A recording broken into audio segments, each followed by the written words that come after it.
Queensryche's debut album Warning is an interesting one for me. Amongst the classic Queensryche albums, this is easily the most forgettable one for me personally.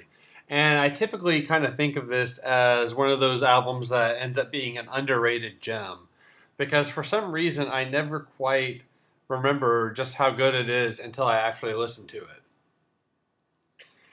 Now, I'll get the negative out of the way first. The production isn't very good. This is the last album that Queensryche would kind of sort of have a bit of a metal style to them. And it definitely has early 80s metal production going on there. The sound is a bit muddy. Now, there is a 2003 remaster. I haven't heard that, so I don't know if it sounds better on there. I would hope so. If somebody wants to let me know on that, if that remaster does sound really good, then I will repurchase the album because I really think it needs it.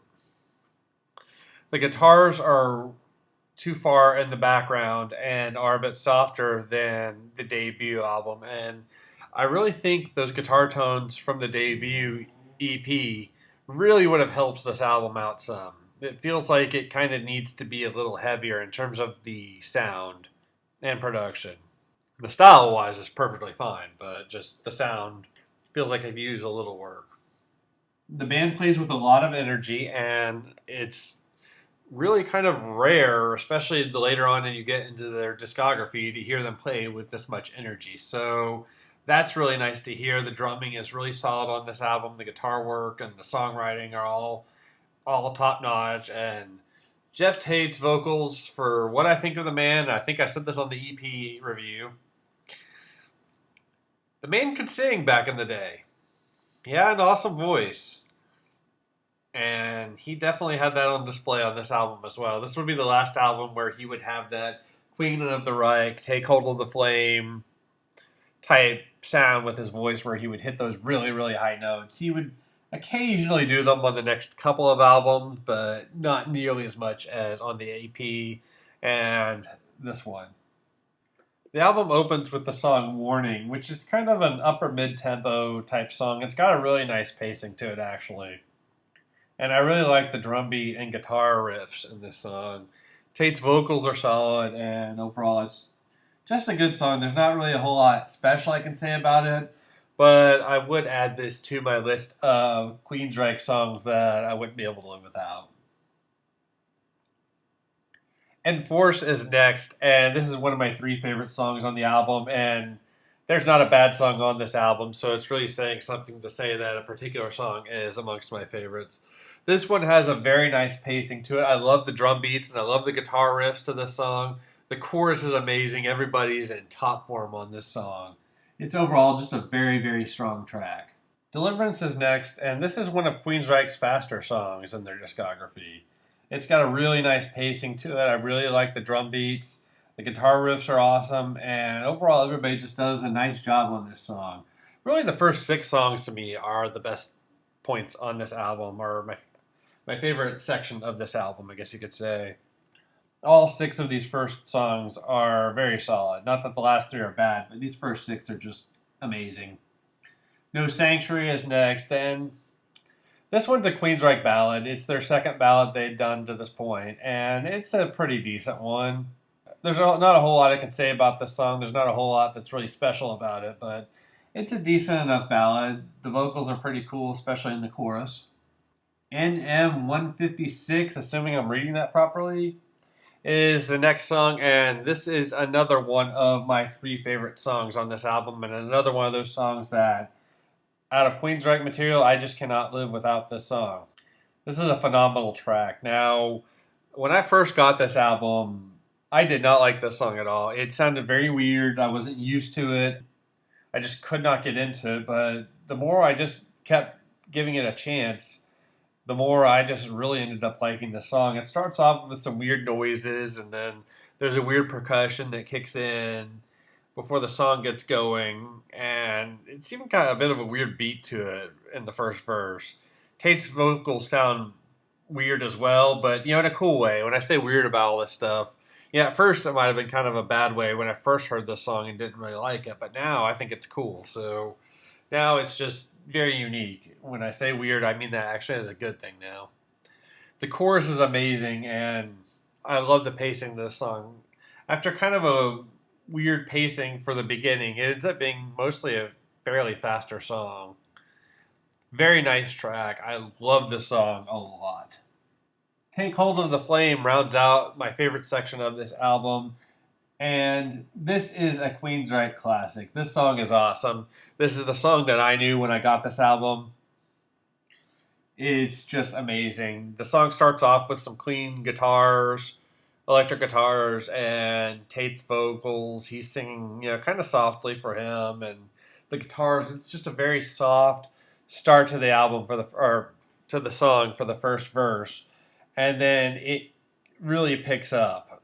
There's a really nice build up as the song gets heavier. Tate lets out this very loud, very prolonged scream, and it's just awesome. This song has, once it gets going, it has a lot of energy to it. It's not their fastest song ever, although it is fairly up tempo, but there's just a lot of passion behind this song. I really feel it coming from everywhere, from the guitar, the drums, the vocals. It's just, there's so much energy and enthusiasm to the song. It really kind of feels like a very anthemic song to me. The chorus is awesome, a bit simpler than some of the other choruses on here, but it's like the song, like I'm describing the song, very anthemic. And this is just overall an amazing track. Definitely one that would be on my list of songs I cannot live without for Queensryche. Before the Storm is next. It's got some cool drum beat going on to it. It's got a cool guitar riff, but this is easily my least favorite song on the album. I'll say that now. It's not bad by any means. It's decent. The chorus is a little weak. And I don't know, there's just not really a whole lot to this song that I love, but it's still a decent track. It's certainly worth listening to. It runs into the next song, Child of Fire. I don't really like that they have the songs run into each other like that. I really like kind of keeping songs separated, except maybe with a concept album. It's just a personal preference of mine. If I decide I want to do a mix-up or a shuffle of my Queensryche songs, I want to be able to listen to these songs independently of each other, and it makes it a little weird when you have tracks running into each other, but that's a personal preference for me. This one's a faster paced song. It's got a good chorus to it.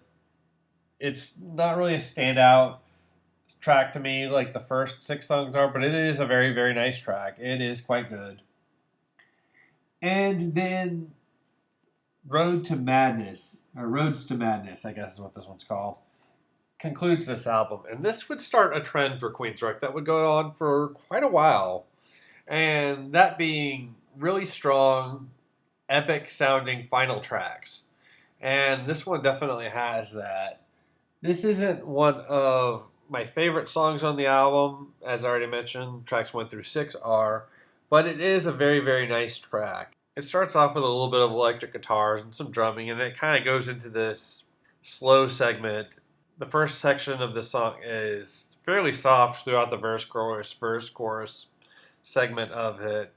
And after a while, it gets heavier, and this almost feels like 2 songs that they put together. I don't know if they just had a couple different ideas, but didn't really feel like they could flesh them out well enough, so they just figured they'd mix them together or what, but it works pretty well. The heavier, faster part ends up being probably the heaviest section on this album. And overall, this is a very nice track.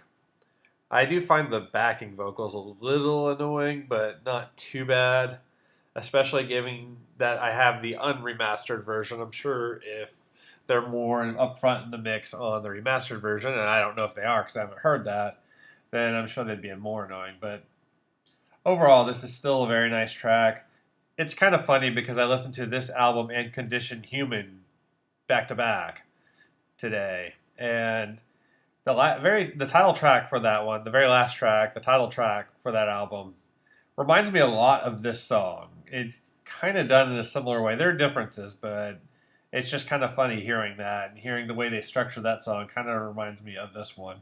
This is one of the 3 longest Queensryche songs ever done, that, Condition Human, and Sister Mary.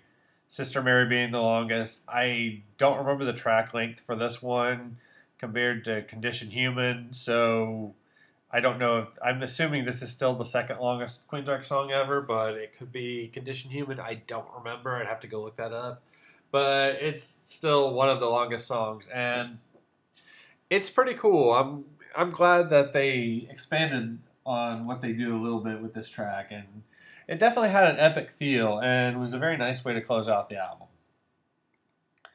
So overall, what we have with Queensryche's debut album is a band with a lot of potential and a band with a lot of energy at the time, and they really put together a strong effort. Like I said, this one I tend to forget about sometimes, and I don't really know why, because whenever I listen to it, I do really enjoy it. It's not quite as memorable as the next two albums, but it is a very solid album. I'm going to give this an 8 out of 10. It's very strong, a very solid album, and definitely worth any Queensryche fan's time.